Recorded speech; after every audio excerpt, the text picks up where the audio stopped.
गीता प्रथम अध्याय का महत्व। एक समय पार्वती जी ने पूछा है, महादेव जी, किस ज्ञान के बल पर संसार के सब लोग आपको शिव कहकर पूजते हैं?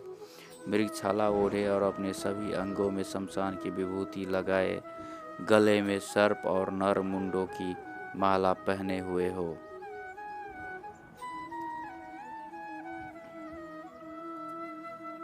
इतने तो कोई भी पवित्र नहीं, फिर आप किस ज्ञान से पवित्र माने जाते हैं? तब महादेव ने उत्तर दिया कि हे प्रिय, सुनो, मैं गीता ज्ञान को अपने हृदय में धारण करने से पवित्र माना जाता हूँ। इस ज्ञान से मुझे बाहर के कर्म नहीं व्यापते।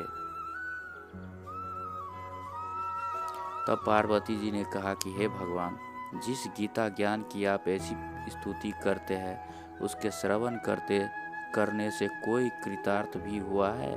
महादेव ने उत्तर देते हुए कहा कि इस ज्ञान से को सुनकर बहुत से जीव कृतार्थ हुए और आगे भी होंगे। मैं तुम्हें एक पुरातन कथा कहता हूँ, तुम सुनो। एक समय पाताल लोक में शेषनाग की शैया पर श्री नारायण जी नयन मूंद कर आनंद में मग्न थे।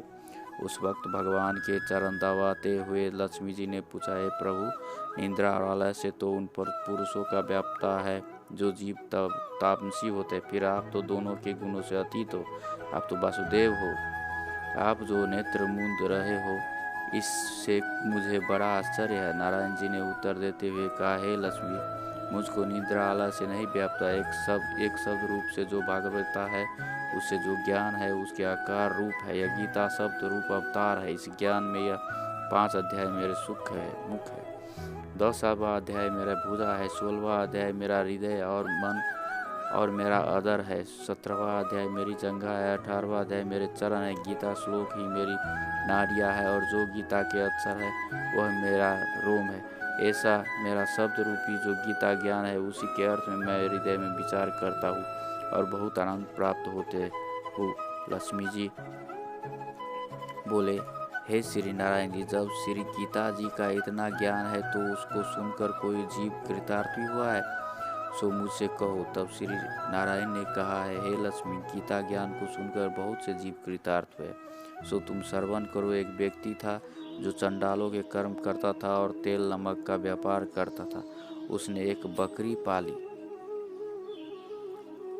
एक दिन वह बकरी चराने के लिए वन में गया और वृक्ष से पत्ते तोड़ने लगा। वहाँ उसे एक सांप ने डस लिया, जिससे वह तुरंत मर गया। मरने के बाद उसने बहुत से नरक भोगे और फिर उसका जन्म बैल के रूप में हुआ। उस बैल को एक भिक्षुक ने मोल लिया। वह भिक्षुक उस पर चढ़कर सारे दिन मांगता फिरे।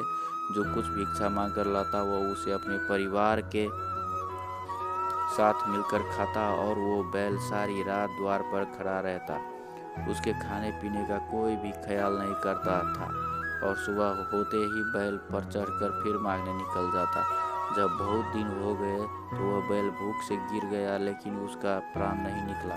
नगर के लोगों ने देखा और उस बैल को कोई तीर्थ का फल दे तो कोई व्रत का फल दे, तभी उसका बैल के प्राण नहीं छूटे। एक दिन गणिका आई। उसने लोगों से पूछा, यह कैसे भीड़ है? तो उन्होंने कहा कि इसके प्राण नहीं निकलते, अनेक पुण्यों का फल दे रहे हैं तो भी इसकी मुक्ति नहीं होती। तब गणिका ने कहा कि मैंने जो कर्म किया है उसका फल मैंने इस बैल को दिया है। इतना कहते ही बैल की मुक्ति हो गई। तब बैल ने एक ब्राह्मण के घर जन्म लिया। पिता ने उसका नाम सुशर्मा रखा। उसके पिता ने उसे पढ़ाया लिखाया। उसको अपने पिछले जन्म की शुद्ध थी। उसने एक दिन मन में विचार किया, जिस गणिका ने मुझे बैल की योनि से छुड़ाया था उसका दर्शन करो। विपिन चलते चलते गणिका के घर गया और वह कहा, आप मुझे पहचानती हो? गणिका ने कहा कि मैं नहीं जानती, तुम कौन हो? तब उसने कहा कि मैं वही बैल हूँ जिसको आपने अपने पुण्य दिए थे। तब मैं बैल की योनि से छूटा था। अब मैं विपिन के घर जन्मा हुआ। आप अपना पुण्य बताए। गणिका ने कहा कि मैंने अपनी जाने पुण्य नहीं किया, परंतु मेरे घर एक तोता है, वह रोज सवेरे कुछ पढ़ता है, मैं उसका वाक्य सुनती हूँ, उसका पुण्य का फल मैंने तुम्हें दे दिया। तब विपिन ने तोते से पूछा कि तू सवेरे क्या पढ़ता है? तोते ने कहा, मैं पिछले जन्म में विपिन का पुत्र था। मेरे पिता ने मुझे गीता के पहले अध्याय का पाठ सुनाया था। एक दिन मैंने गुरु से कहा कि मुझको आपने क्या पढ़ा है? तब गुरुजी ने साप दिया कि तू तोता बन जा। इसके बाद से मैं तोता बन गया।